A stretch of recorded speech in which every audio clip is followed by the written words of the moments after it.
my name is Jurrien Moree. I'm living in Vlaardingen for a lot of time. I'm 64 years old. I'm an archaeologist and I work for the Department of Archaeology of the municipality of Rotterdam. And here we are in Masamuda, that's in Vlaardingen, where I live. And we are trying to create an archaeological park. It's called Masamuda, the mouth of the river Meuse. And it means this is organization, or this is what is that, foundation, or this is something part with university? Well, it's a group of volunteers here in Vlaardingen. We started a few years ago to build that village, but it's a group of volunteers. Hi, Jurrien. Hello, welcome in our Neolithic village. Yeah, it's part of Masamuda. It's beautiful here. It's really beautiful. I'm happy. I'm coming here. I think that a lot of people must know it, that places. That's why we try it to show and explain the people about that places. And can you tell for everyone who be listening and watching us in the future, what is that places? How it was everything starting? Who have that idea, the concept to create that places? Well, we started, I think, about 40 years ago. Wow! We wanted to create an archaeological park here in Vlaardingen, in the Broekpolder, as it's called here, the area. But we couldn't start, but until I think about 8, 9, 10 years ago, then a small group of people restarted the project, and as an idea, but they really started to build that archaeological park. So yeah, it will be a park where we can travel in time from the Mesolithic to the Neolithic to the Iron Age, the Roman period, until the Middle Ages. So that's our idea, that's what we try to create, that kind of archaeological park. Until so far we do have a Neolithic part of Masamuda, of our archaeological park, and we do have two houses from the Middle Ages. So that's our start, that's the situation today. But we will create a bigger park with reconstructions from, as I said, from the Iron Age, the Mesolithic, the Roman period. That's what we want. We want to create archaeology, but we also want to create archaeology in the specific landscape of the Neolithic, of the Bronze Age, of the Iron Age, of the Middle Ages. So it's not just archaeology, it's archaeology, landscape and flora and fauna in one. Beautiful investition and beautiful dream, what your realization, a lot of time you're spending here with a lot of people who I believe it give to true hearts for that, and of course a lot of investition. And how it was everything start? It's someone tried to accept, that's what I hear, somebody tried to prepare normal buildings, but they finding something, and exactly what they find the 40 years ago, how it was that starting?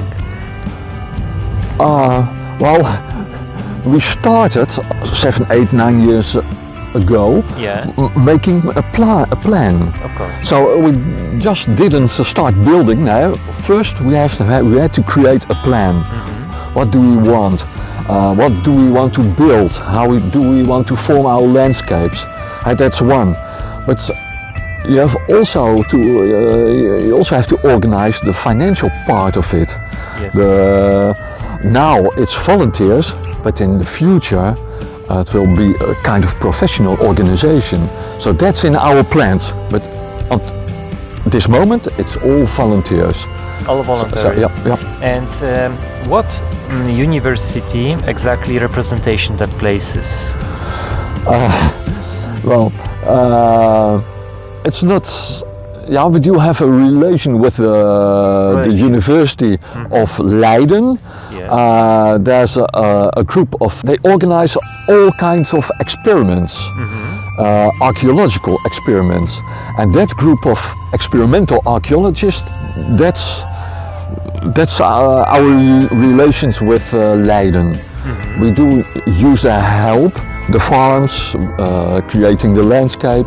So that's our partner, the University of Leiden, the group of experimental archaeologists. So with university we have groups, of course, that's what you explain, with specialists who coming here and testing, explain, and of course give it for you something information what they know it.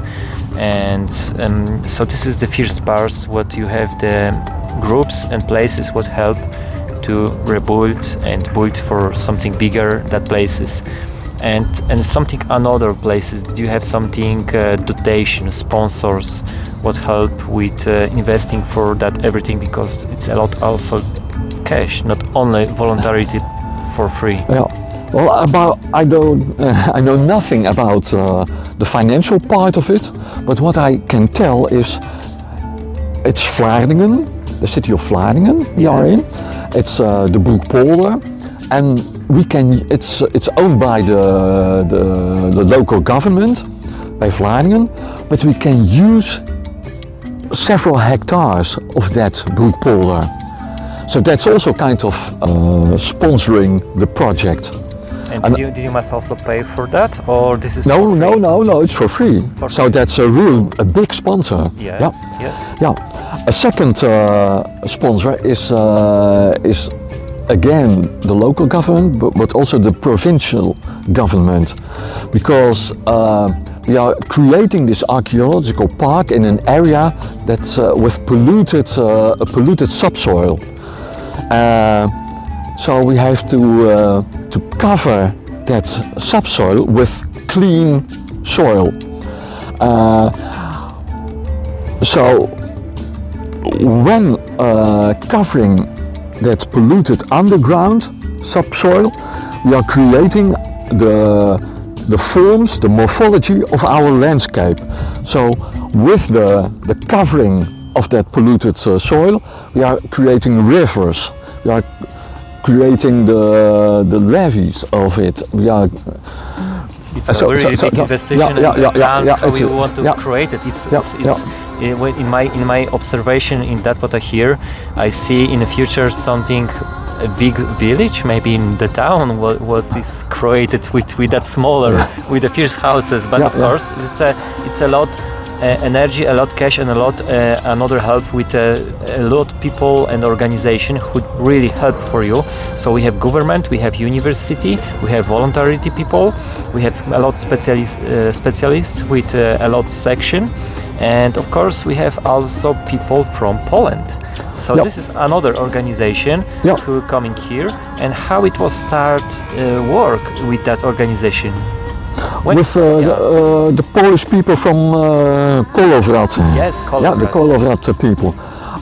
Well, we do have here our Neolithic house. We do also have already 2 houses from the Middle Ages, and we want to put life in these 2 houses. And Kolowrat, that's a reenactment group, a Polish, a Viking reenactment group, so they can put life into these 2 houses from the Middle Ages.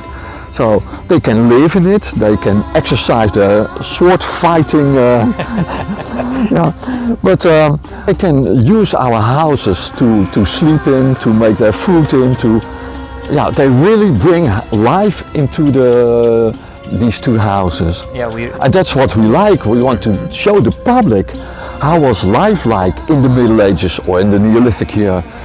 So they live in these houses during the weekend, but they also tell the public about their experiences. And it's also a kind of experiment.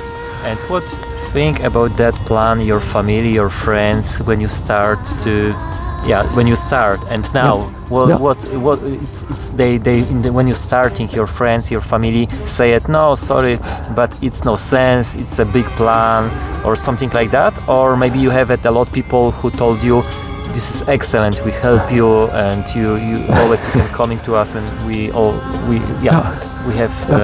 can help. That's how we can. Well, it's a very ambitious plan, of course. It's not just building one Neolithic house. Yes. We will create a kind of village with houses or other kind of reconstructions from diversity of periods.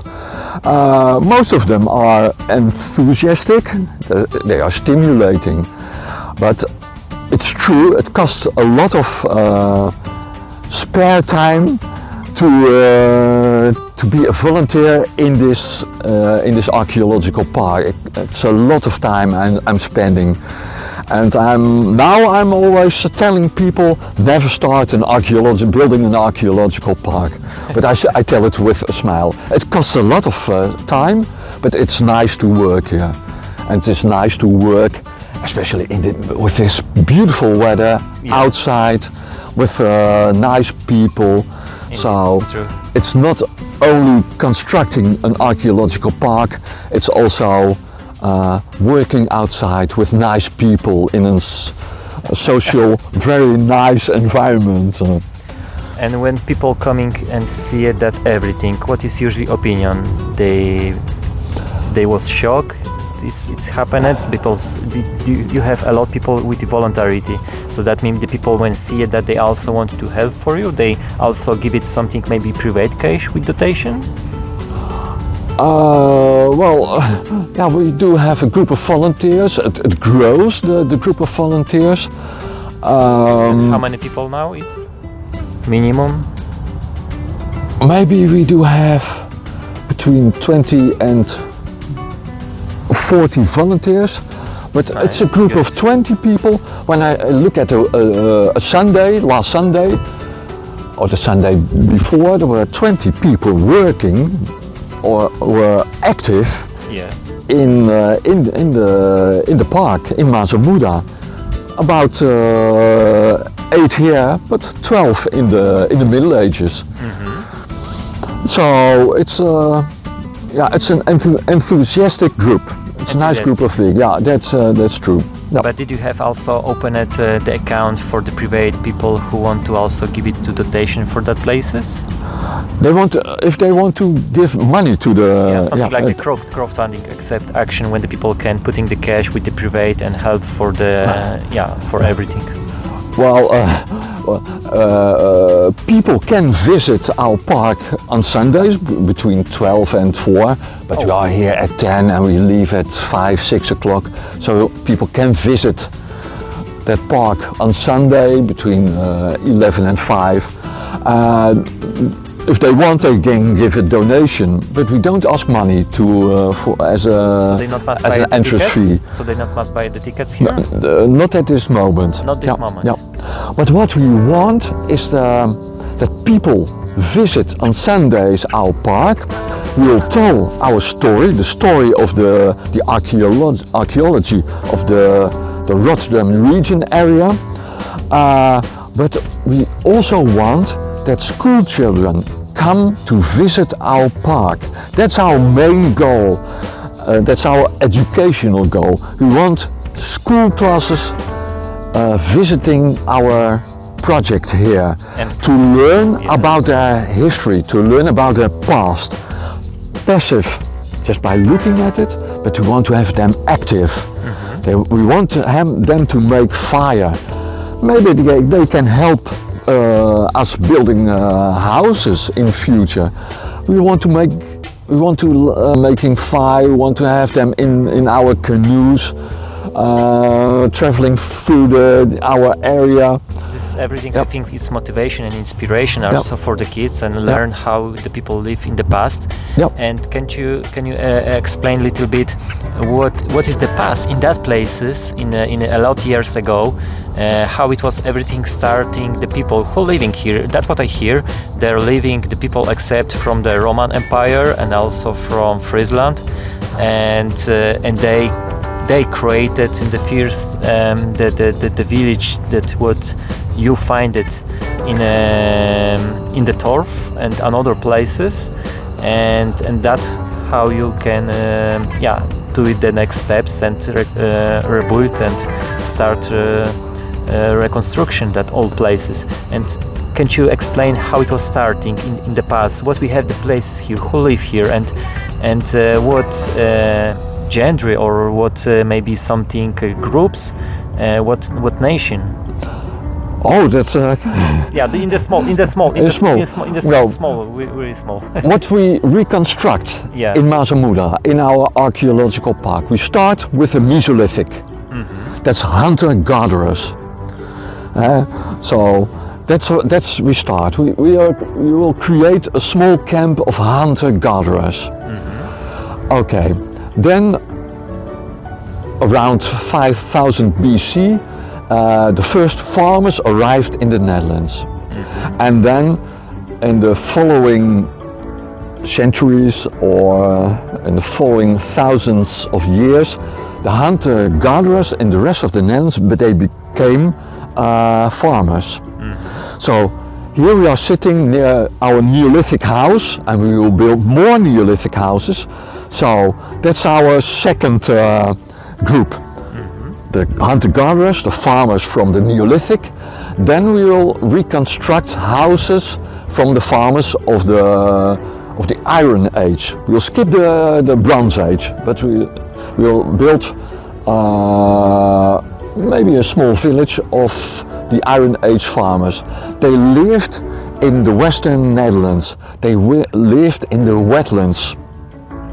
So that's then maybe that's a harsh life, but it's a good environment for the preservation of the finds from that period, from the Iron Age. So when we excavate as archaeologists an Iron Age settlement, we get a lot of information because of the good preservation conditions here. So we do not only have the pottery and the bones, but we also have the wooden art, the wooden artifacts, the building material, for example. We do have the plant remains, the food remains. So we have a lot of information because of the good preservation conditions here in the western part of the Netherlands to reconstruct an Iron Age settlement. And it's the same, we can compare, it's about the same. Iron Age and the Roman period. It's what we reconstruct is not a fort, a Roman fort. No, we are reconstructing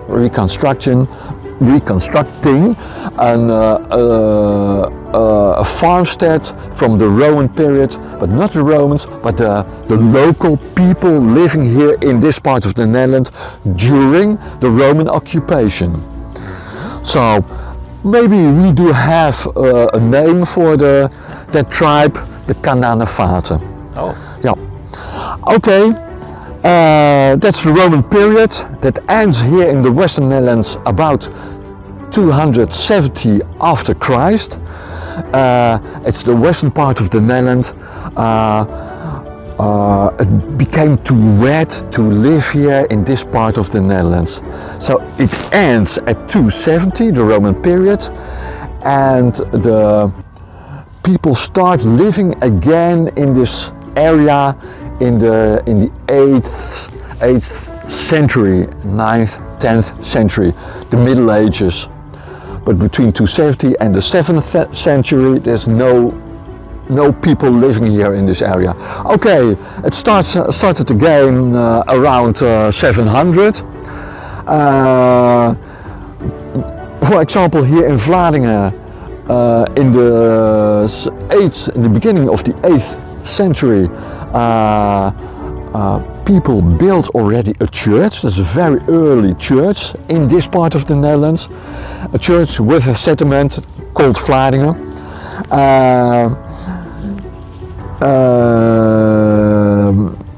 We don't know, the area is then called West Frisia. but after the year 1100, the West Frisia ends, and the name, people started to use the name Holland for this part of the Netherlands, for the western wet part of the Netherlands, about 1100. From the Middle Ages we will reconstruct farms from around the year 1000, and we also like to reconstruct a kind of a cloister, a monastery, not a real monastery, but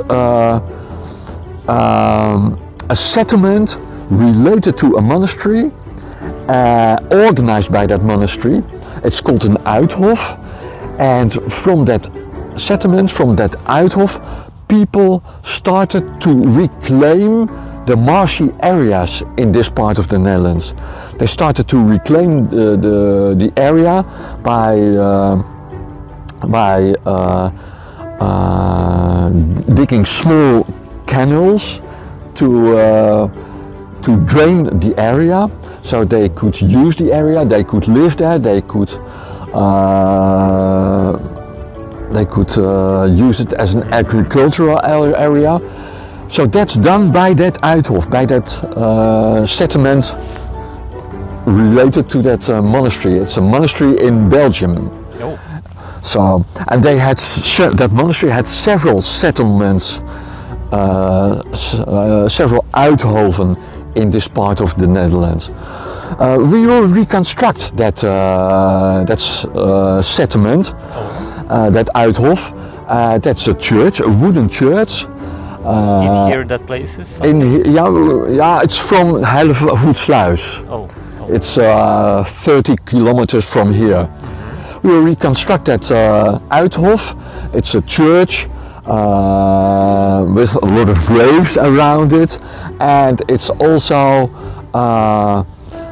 we will reconstruct also some houses from that settlement, 2 houses, and the walls are made of turfs. Oh. So that's what we built in the Middle Ages as well, and a fourth element from the Middle Ages is a small castle we will reconstruct. It's a donjon on a motte. It's a tower on a small hill surrounded by water.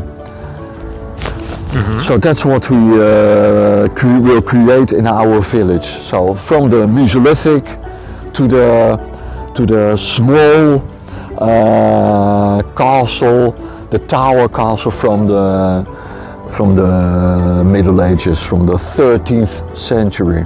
So if we want to, if people want to know it, except how many ages exactly you planning prepare. It's a 4 or 5 ages difficult, or how many?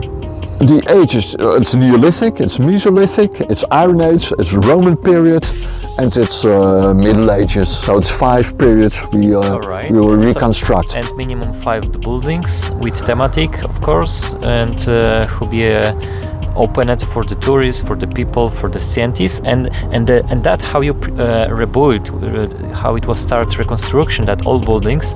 This is also not easy. This is something what needed for a lot time, a lot years. Yep. Except that building what is behind for us, how long it was building and what material you use it for that, and how you know it.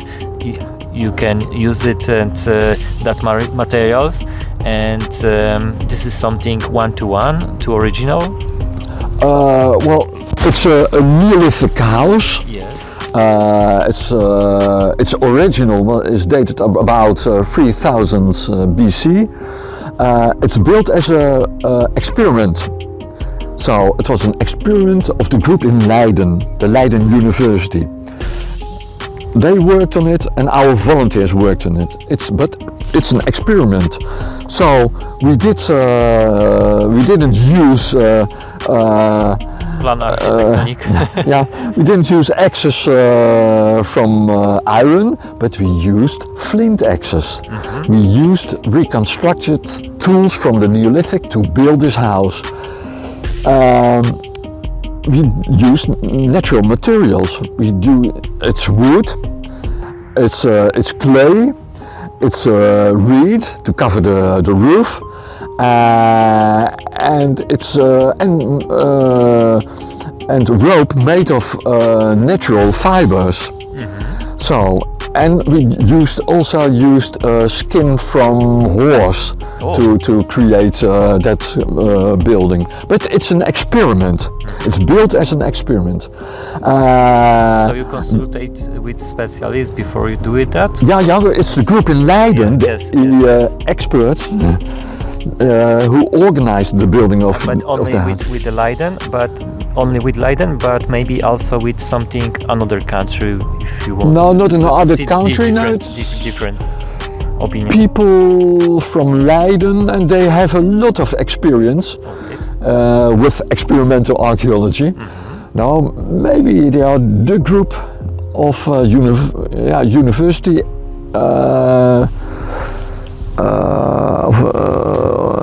It's a university group, the most experienced university group worldwide, maybe. They do have a lot of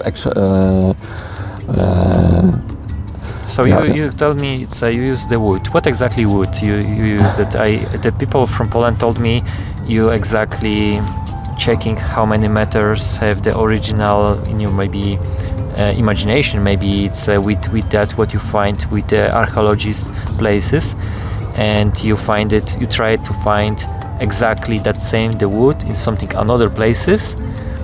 And what is the name that wood? What you use it? What is the tree? Well, you know it? it's the western part of the Netherlands. It's the wet part of the Netherlands, and what we so you can't expect a dry tree like oak. But what was growing here was elder and ash, and we do see that these two types of wood were used building houses in the Neolithic, in the Iron Age, or in the Middle Ages. People used local wood, especially elder and ash, to build the houses. And sometimes they used other types or other species of wood, but it's most elder and ash. So we do find elder and ash when we are excavating sites, and we do use these types of wood to reconstruct the houses. And what material you use it to rebuild, to reconstruction, to the wall? What is that? The wall. Yeah. It are wattle and daub walls. Oh. So it's vertical posts with the wattle around it, and we put clay against it. So that's our walls are like that of all the houses. Yep. Yeah, but this is something glue, or use it for it was keeping with wood, or Well, what do you use it? You can use clay as a kind of glue. Oh. Yeah. It's fresh clay. It's wet clay. Yeah. You In this era, in this age, we can use it a lot materials who can definitely help and have much more to be a stronger to clean everything material. But if you try to reconstruction with original, probably you use it, I don't know, maybe something X, maybe something what use it sometimes the people who paint, so they use it the X except, but that's what we know it many years ago. The people also try to build something, they use it to X for the stronger, to putting for something wall or something like that. But yeah, people sometimes use it X for the hair, but but did you also use it something that original material for the reconstruction? In fact, we really don't know what the original material was. And that's our problem. We know something about that house, and that's the length and the width of the houses. But because you can, when excavating the remnants of such a house, you excavate the lower parts of all the posts. Everything in the past, when you leave this house, everything will rot. Everything above ground level will vanish. But what can stay, what will stay, is the lower part of all the posts, as wood, or when wood decays, it can leave a color in the ground. But you can still, when excavating a site, you can document these colors. Dus you know exactly, when excavating such a house, where all the posts were. Oh. So you know the length of the house, the width of the house. You know where the hearth was. You know the remnants of posts which carried the roof. That's what we know. But so we know the length, the width of houses, where the entrances were, where the hearth was, where maybe in Iron Age, you know the living area, because there's the hearth, you know the stable, because there's a lot of dung. There still is dung, Iron Age dung, when excavating it. So that's what you know. But how it looked like above ground level, you don't know exactly. It's a kind of reconstruction. We are not telling that we are showing you the Neolithic truth, but it's a possibility. It's a possible reconstruction of, for example, a Neolithic house, using the data gathered by excavating that size, and by thinking,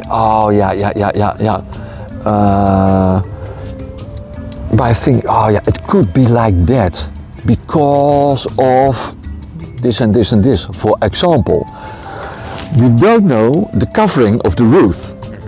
Is it hay? Yes. Is it turfs? Is it wood? Yeah. Or is it reed? Now, it's the western part of the Netherlands, the wet part of the Netherlands. In Neolithic times, in Iron Age times, in the Middle Ages, it was wet. There was an abundance of reed everywhere. It was for free. It was in the neighborhood. You could yield it and using it for the covering of your roof. You thatched your roof using reed.